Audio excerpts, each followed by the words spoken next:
Life has been busy. Ooh. A I lot feel of like change in everything, your life. yeah, a lot of change. I feel like as soon as I left LCI, things just like skyrocketed, and I've been nonstop, which has been awesome, but also exhausting. Troublesome, meddling, change maker. I love it. I love it. What's one good win you had recently? We got our Procore integration out. That was a big win for our team. It was something we've been pushing for a while, and we released it the day at Groundbreak.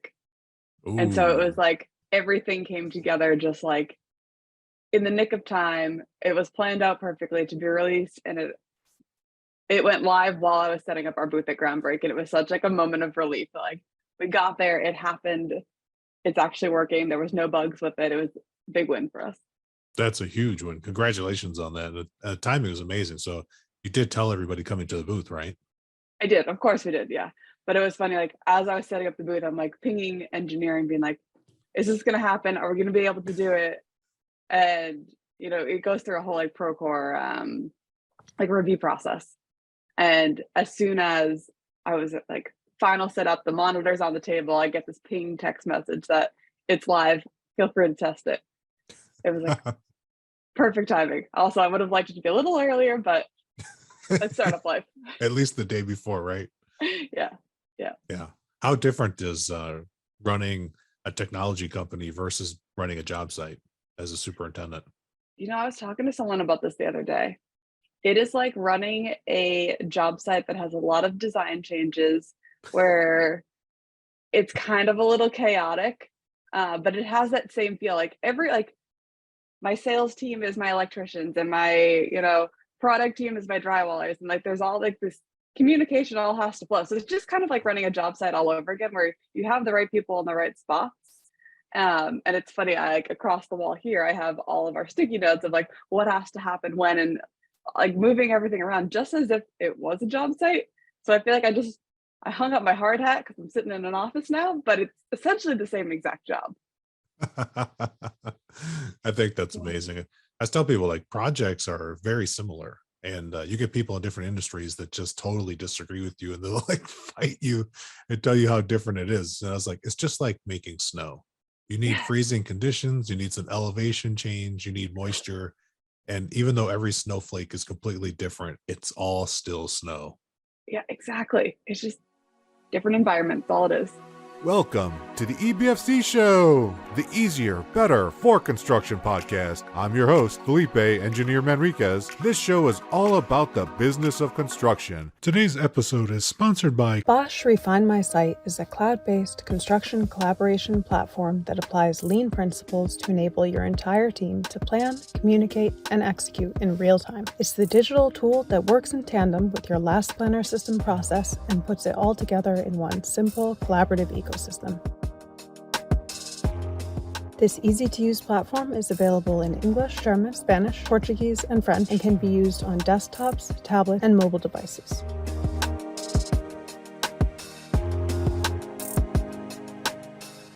According to Spencer Easton, scheduling manager at Oakland Construction, Refine My Site, in my opinion, is the best, leanest tool on the market for last planner system. here's what our users have to say. We've looked at 3 other digital scheduling platforms, and none compare to the straightforward approach Refine My Site takes. From milestone planning all the way down to daily tasks, this program gives every general contractor and their trade partners meaningful collaboration, accountability, and KPIs.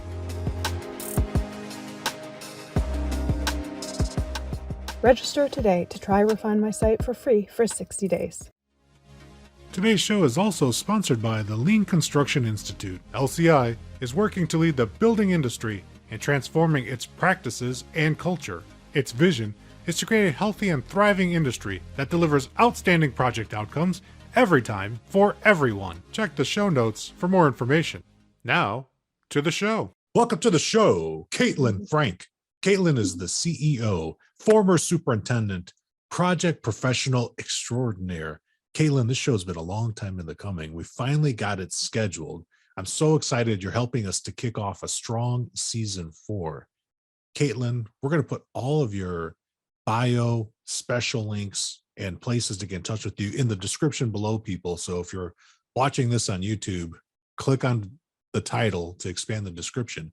And if you're listening via your favorite audio podcast, you know what to do to see more and all the links. So without further ado, let's just get right into it.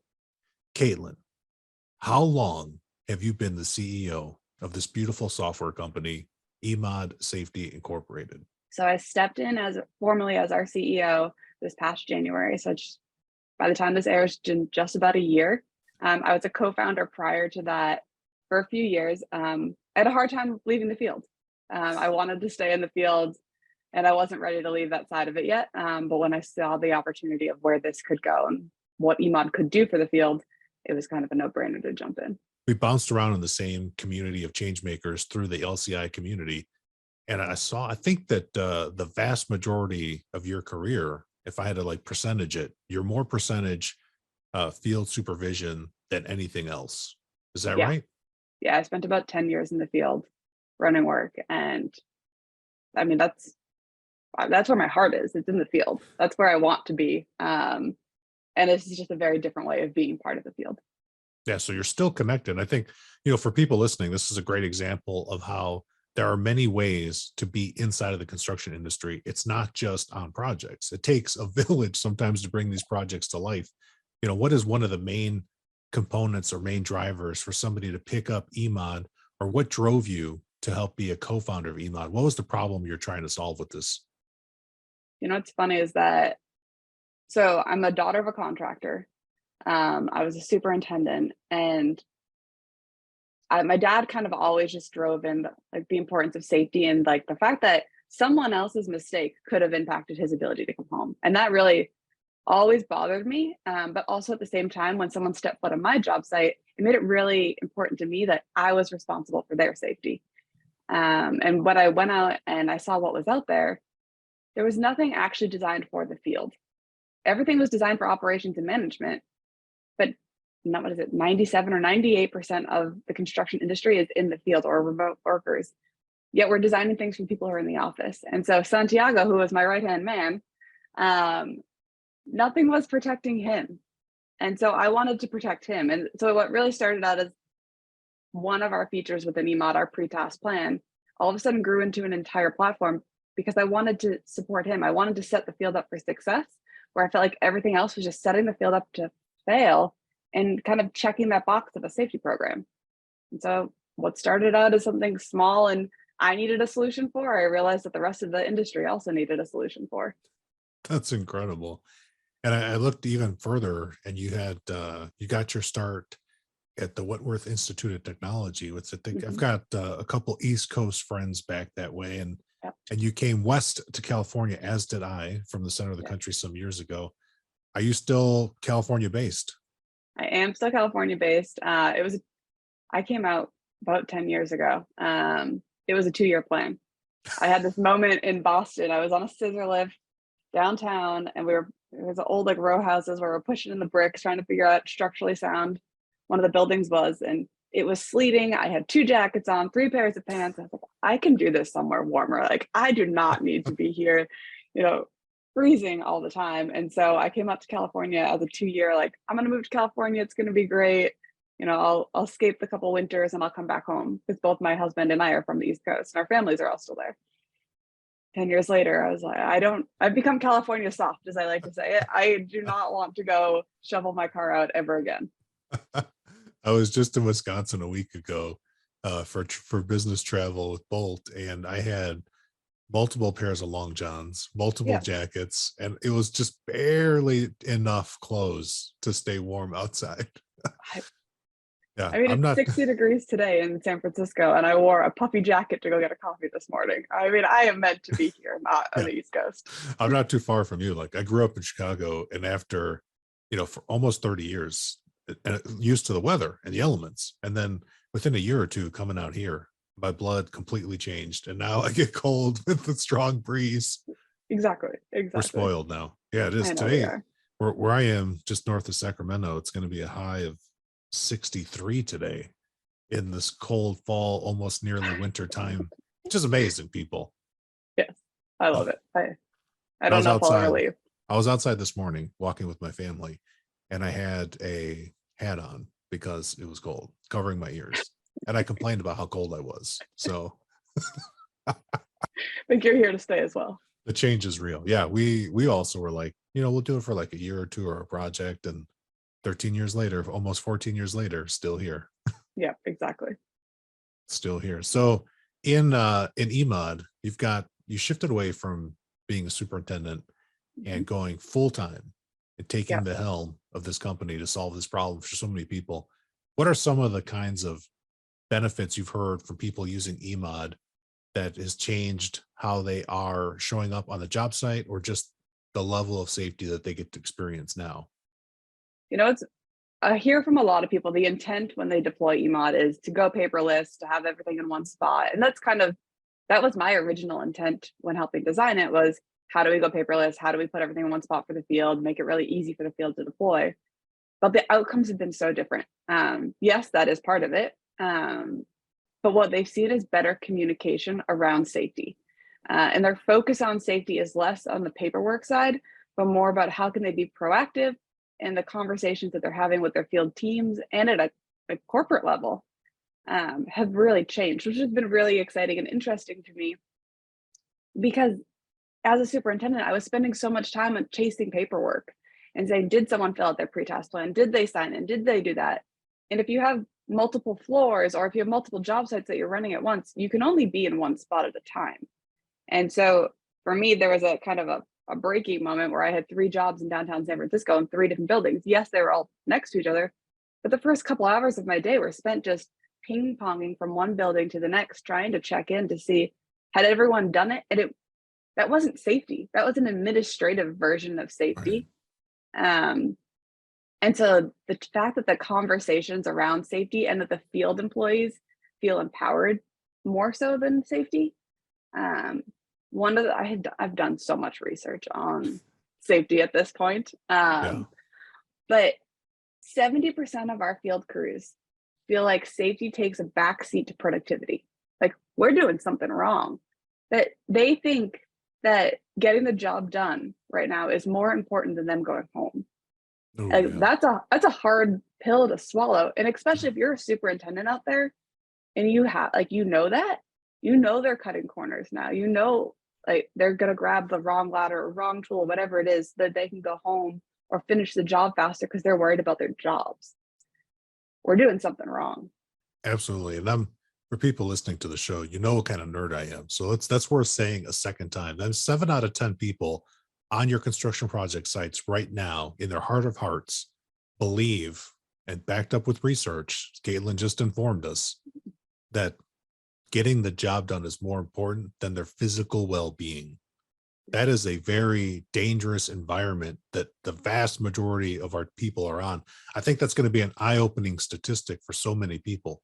7 out of 10, the majority of your project, thinks that production is more important than safety. That means that in the way that we talk to people, the way that we contract with people, the way that we connect with people, our interactions are reinforcing productivity above human safety.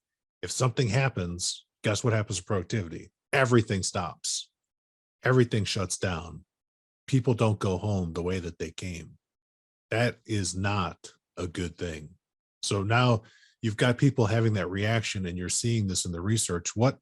You mentioned something about the interactions and the conversation, the communication. Do you have any stories you can share about how the communication has shifted once people started using eMOD?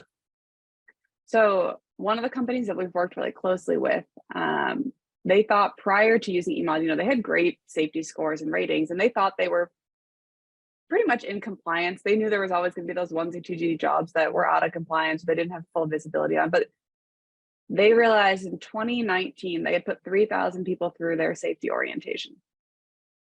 Last year, they put 9,000 people through. They weren't even close. They thought they were around 80%. They weren't even close. And it's because they didn't have that visibility. And so the conversation with their senior leadership and their management team changed more so about, are we deploying our orientations properly? Is it beneficial to people? Do they understand what the expectation is from one job site to another? And so they revamped their program on, how do we deploy it? How do we make sure that the superintendents understand why this is important before they start work?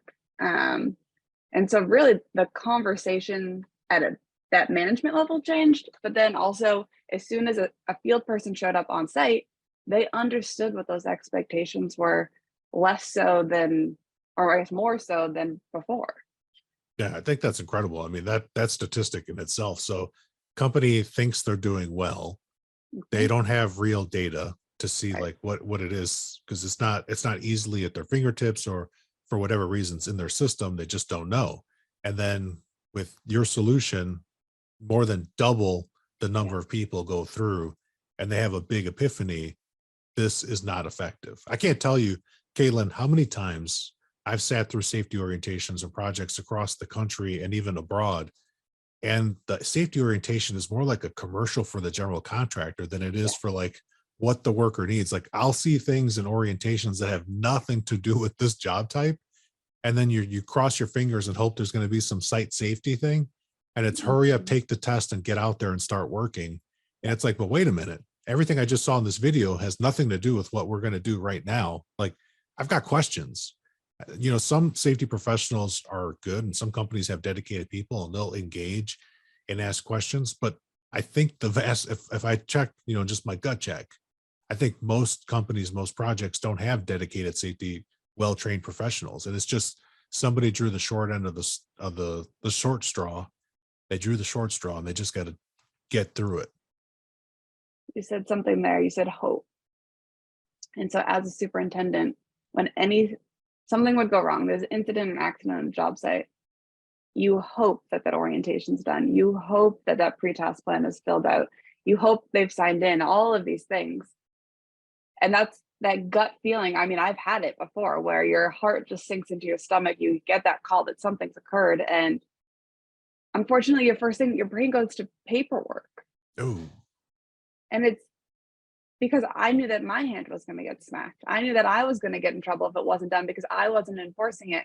But I also may not have known exactly what was happening on the job site or had that person arrived yet, X, Y, and Z. There was so much that would go into it. And that idea of, are you hoping? And like, when is your luck going to run out? damn. You know, are you lucky or are you safe? And that's kind of a lot of the mindset a lot of eMOD is built off of is, let's remove that. I don't want to hope something's been done. I don't want to be lucky and, you know, not have it happen this time. I want to know who's on site. I want to know exactly what they should be doing. I want to know everything's filled out before they start work, and have they been trained on what they're doing? Do they have the right tools in the hands of the right people? Oh my God, I love that. Yeah, let's leave hope for other things like achieving all your wildest dreams, but not Exactly. for coming Not to for work and safety. not for safety. Yeah, we want everybody listening. It's one of the key things, and Kaitlin and I are aligned on this. Our lean construction change maker mindset, respect for people is paramount. And we care deeply about each of you working on our projects and just working in industry in general. In the US alone, Kaitlin, there's 11 million people, over 11 million people working in construction. And of those people, accidents and injuries and, you know, paralyzing events and worse, fatalities are still an everyday occurrence. Yeah, And I mean, 268 people get hurt every single day. Every day. 268 a day. 268 a Wow. day. And I a did not thousand know. people don't go home in the industry every year. How many? 1,000. We're 1,000 don't go home. killing more people than the military. That is a fact. Whoa. You know, like Now, you start diving into these safety numbers and they are heartbreaking. And the fact that our industry isn't changing fast enough to keep up with this, and then we have a labor shortage as well, we're setting people up to fail. yeah, we have in many job sites, you know, you mentioned being superintendent and what it's like, get that feeling when something happens. We don't always have control on our projects of who comes in and out and what times they come in and out. It's not like, you know, like a building where there's just one point of entry in and out, right? It's not like going through airport security where you can only really get in one way. It is really a very nebulous, open kind of environment, and conditions are always changing and people always come in and out. What's a surprising thing that you've had feedback from people using eMOD that was like, it was surprising for them, a positive benefit? And I want to come back to the communication in just a second. I think going into this, I was fearful that this industry was not going to want to use a mobile app for safety. They don't want to fill out safety paperwork to begin with. They want to get to work. They want to do it as fast as possible. They don't want to be filling out forms. When I've gone back to job sites and asked them, and I show up and I'm in blank gear. I don't want them to know who I am, what it is. And I asked them, would you rather use eMOD or would you rather use paper? And like, go back to what you were doing before. And the answer is always eMOD. They say that it's saving them time so they can get back to work faster. And I was nervous. I'm always nervous to ask that question because it is a new technology and the field doesn't always want to do it. And the response is always, I don't want to do the paperwork, but if I have to do it, I'm going to do it in eMOD.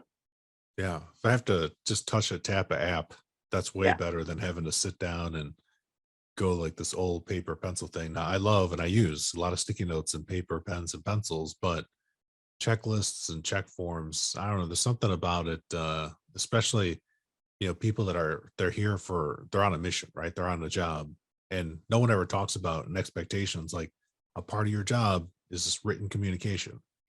I think that phrasing probably never gets said in construction projects. So we've actually started to partner with universities and vocational schools so that they can use eMOD as an opportunity to teach it. And part of that reasoning for that was when I was running work, I realized the field never was taught how to fill out all this documentation and that they were filling in, honestly, crap. What we were receiving on paper wasn't useful information for anyone. And so being able to provide them with proactive options and suggest things for them of this is the type of content that should be included actually points them in the right direction. I had one pre-task plan that said, install glass, don't break glass, gravity was the hazard, and be safe was the safe plan. Awesome. Like that is not protecting, and like it's not protecting the general contractor, it's not protecting the trades, it's not useful for the field. And being able to work with these universities so they can teach what is expected from an operations side, but also from a field side, this is what you should be looking for, I think is going to change the way these new people come into the field, also the younger groups, that they understand what the expectation is from day one. Absolutely. I remember 2 decades ago, my first job, and I joined in operations side managing a project as an intern. And I got this amazing task of doing data entry, taking written daily reports and typing them into Prolog back in the day. And I remember I asked the superintendent, I said, can I join the next subcontractor meeting? And he's like, why? I was like, I'm having some major issues with these daily reports. I'm sure you were. And I asked him, I was like, are you reading these things? And he's like, yeah, I read them like once a week. And I was like, I don't think you're reading them. Like, there's some really weird stuff showing up. And I remember going to that next meeting and addressing all of the trade foremen. And I just said, like, hey, if you don't know what to write or you can't write, just come into the office and dictate to me and I'll just take it down, because some of the stuff I can't read, or I don't think you're talking about this project in some of these reports. I mean, it was just way off the wall, some of the types of things. But you're right, we never showed people like what a good daily report looks like. Right. And from a company's perspective, some of the more savvy contractors, they know why they need it. These are going to be, artifacts and key evidence in a claim, which is unfortunate, especially if somebody gets hurt. Daily reports get pulled during that time period to see what's happening. Like, don't break glass. Gravity was still a factor this week. Right. Exactly. When people get cut. It's just ridiculous, but you're right. We don't show people.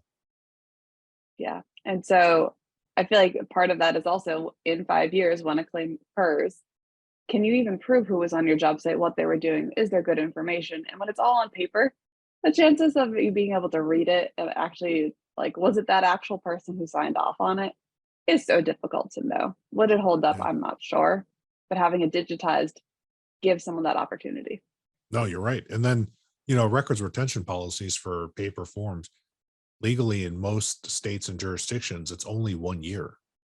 You only have to keep that paper for a year and then get rid of it. And just think about this, people, like you can't drive 3 miles in any city and not come across like 7 construction project sites. all of those sites are generating mountains of paperwork and Mhm. records that have to be saved for various different times. Different things get saved for different amounts of time.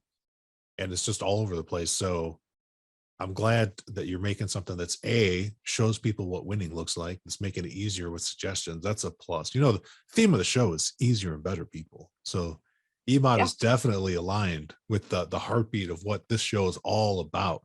Where can people go see this on the web so they can see what this looks like and see if the solution makes sense for them, Kaitlin? Yeah, emodsafety.com. You can check us out there. You can Google search us. We have a bunch of, YouTube videos and everything else out there as well that you can see the product in action. Definitely take a look at it because it's designed for the field. It is meant to be super simple mobile app that anyone can use. And then we have a web application that's more meant for operations management where you dive into those analytics and get the data that you really need and want. Oh, absolutely love that. We're going to put those YouTube links in the show notes below, ladies and gentlemen, so you can click and see. And I'm going to subscribe today, Kaitlin. I didn't even know that you had a YouTube channel. Now it's like I'm going to dig into this and go deeper. I do like to be on YouTube for sure, especially on the weekends. There you go. It's my time. My time. So I want to ask you again, like now you mentioned when we were getting started that you've got a series of notes across your board. So you definitely didn't forget, the cool things you learned when you started implementing lean, like visual control. So no problems are hidden. I love that. So is it some kind of hybrid between Last Planner or some other agile type of framework? And you will get extra credit if you mention Scrum, just so you know. It's definitely some type of last planner. We're just like a construction project, we're working towards milestones. And from a product side, we do our sprints, so we're working on that. It is honestly like running a job site all over again. Yeah. But yeah, we keep our sticky notes. We have different colors for the different, our sales team, our product team, our marketing team. And so it's all broken up like that. We go through it 3 times a week in our morning huddles. It is legitimately like a job site, just a little bit less dusty and more organized. less dusty. I know. I was in a trailer earlier this week and I told one of my good superintendent friends, I was like, I had like flashback trauma and my vocabulary went very vulgar very fast. I don't know if it was the dust on the floor or the wood paneling on the walls with the windows with the bars on the outside that triggers me, but it's incredible. I love it. And I love that you said sprint. So you've got like your cycles, you're checking in 3 times a week. It's very, very Scrum friendly, very Last Planner hybrid, very agile. Yes. And how long are your sprints typically where you cycle through? Is it weekly, twice a month, once a month? So our sprints for our product side are about monthly. That gives us enough time to build, deploy, test, and then, PDCA.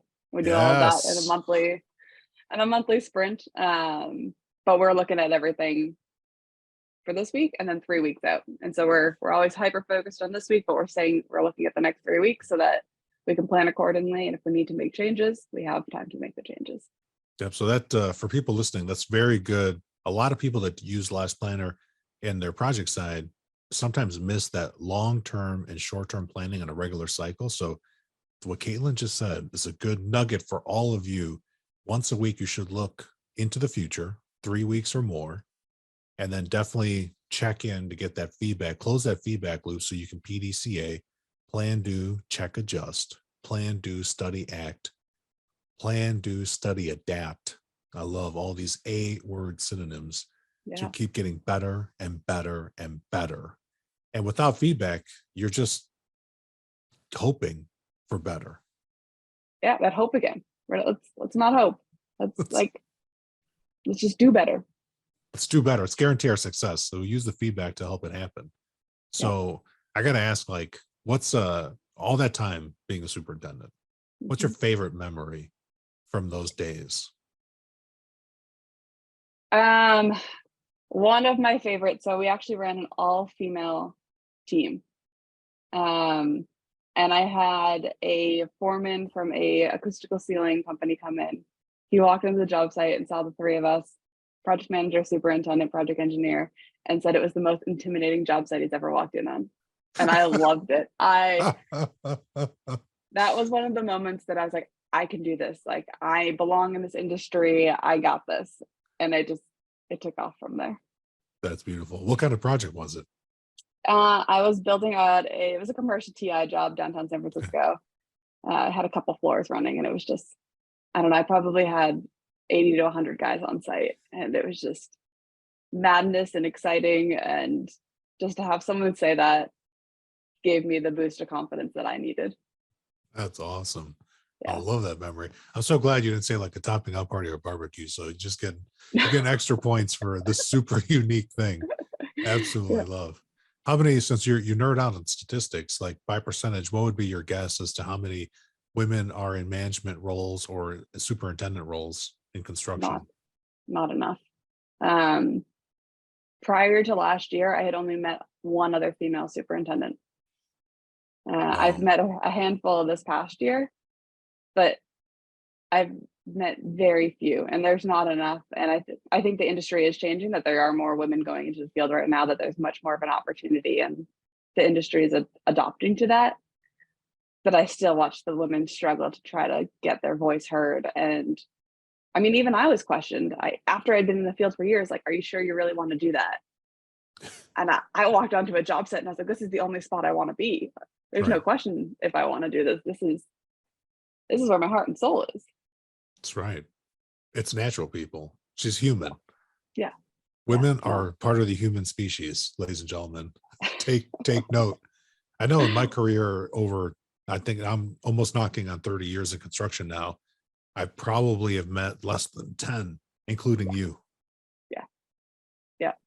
No, there's not many. No, not enough. Definitely not enough. And I was telling a friend of mine, like had met at a conference. We were an AGC California conference a few weeks ago. And I said, she's a woman, an executive, was one of my past bosses. I said, I didn't realize coming up, like, I just got lucky, like so many projects in a row. I think like the first 3 or 4 jobs I had early in my career, I just always had strong women on those jobs.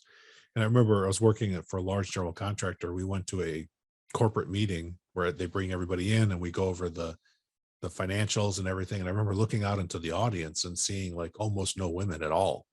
But on my job, it was different. And so like my mind right away, I was just like, something doesn't seem right here. Like, where is everybody? Yep. I remember sitting in superintendent meetings and always being the only female.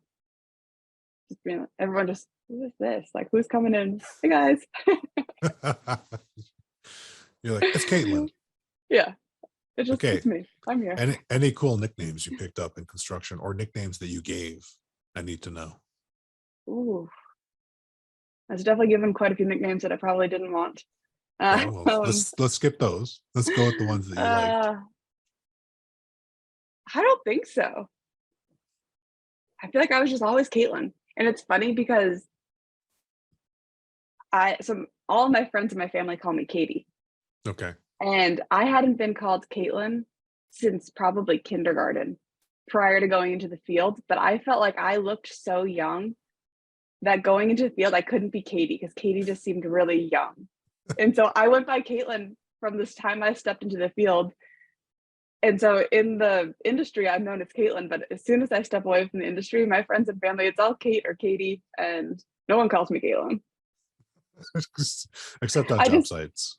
Except on job sites. I mean, it's so funny. I felt like Katie was too young and I had to kind of prove myself. So I went by Kaitlin.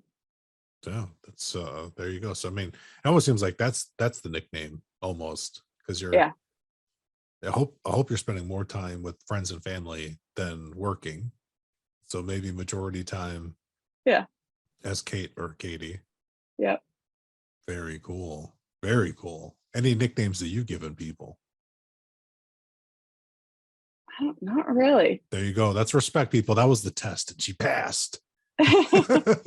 Call people by their first name. It's one of the most powerful things. So that reminds me, let's go back to communication. So I've learned from reading How to Win Friends and Influence People, Dale Carnegie. He said one of the most magical words that people can hear is their first name. And that the vast majority of that book is really about communication techniques and just human interactions. And you've touched on so many importance. Like I tell, like in your philosophy, like the way people interact is very critical and important to you. And I love that. It's very agile, very Scrum. But Yeah. what about communication do you see changing on job sites? You mentioned that things are changing now. Are you seeing a difference with the different generations in the job to the different communication styles? What's the communication style you remember when you first came into the industry versus today? Oh, so I first came into the industry back on the East Coast. Um, and I felt like it was very, very cold. You know, it was not, how are you doing? There were very few thank yous. It was, they were there to get their job done, go home. No one really knew much about each other. And now I walk into a job site, and when the communication is so different, and it's lean has played a huge part of that, opening up communication, changing company cultures, and allowing that communication to actually flow. But I think part of it is giving everyone the opportunity to have a safe space to communicate. And so we've talked about safety this whole time today, about physical safety, but there's also the psychological safety side of it. And I feel like that's the direction that the industry is going, that we're finally realizing that there is a psychological safety aspect to our job sites that we've completely missed for all these generations in the past few years. Absolutely right. I don't know what the statistic is, but I know that surveys have been done in the past. And when they poll people, like, do you feel like you can speak up? The vast majority of people in construction in years and yesteryears past have said no, they can't. And when you go to sites and you see conditions, like even when you do like accident investigation reports and somebody gets injured, it's rarely somebody gets hurt far, far away from everybody else, because people are like, I mean, Kaitlin said, like even that TI job, hundreds of people working on those floors and more, that's pretty normal. So you're not by yourself. It's a team sport for sure, but people don't speak up. They don't feel like they can speak up. And you see sometimes like when tradespeople speak up and the way that management reacts, it kind of shuts them down from speaking up. And then you can only be shut down so many times before you stop talking. And so management, if you're out there listening to the show, and I know you are because I get the analytics on the show, think about the last time somebody brought something up to you and how you reacted. Was that the last time that person ever spoke to you about an issue? Or do you have an open dialogue? And you can still change it even if you messed up. You can make it better. What's one way, Kaitlin, that you've used to talk to people so that the communication stays open? I mean, I've always been kind of an open book.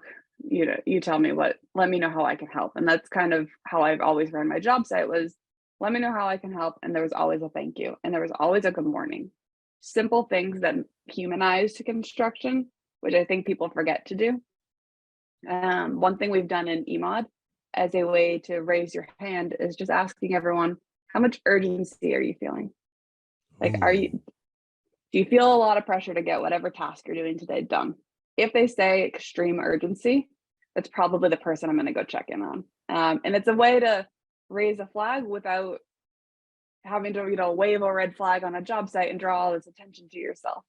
We want to be able to do it in a way that people are comfortable submitting, hey, I have an issue. We're working on a fit for duty and an opportunity for people to submit their feelings of there may be an issue, but they don't want to throw the red flag in the middle of the job site. Right.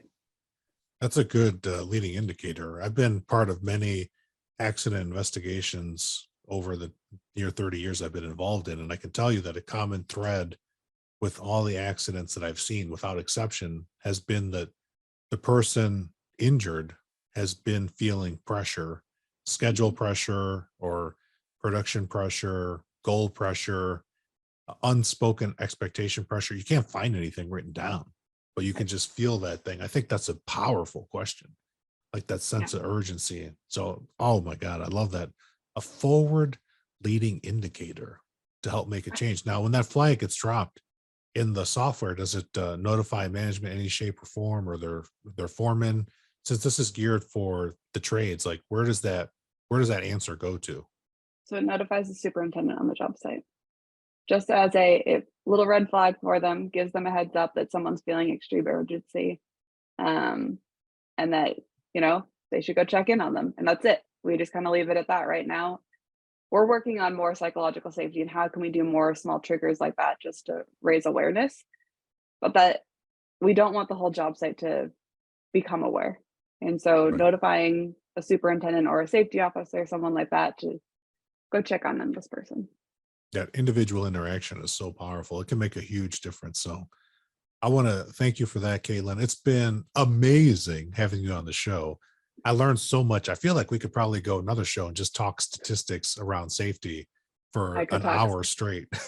I could all day long. Drop us one. So much.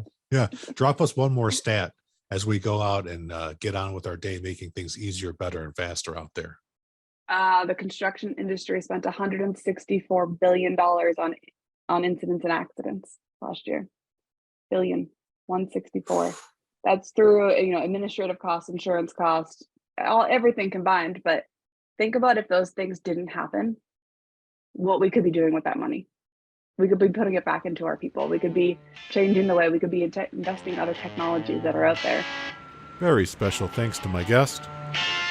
I'm Felipe Engineer Manriquez. The EBFC show is created by Felipe and produced by a passion to build easier and better. Thanks for listening. Stay safe, everybody. Let's go build.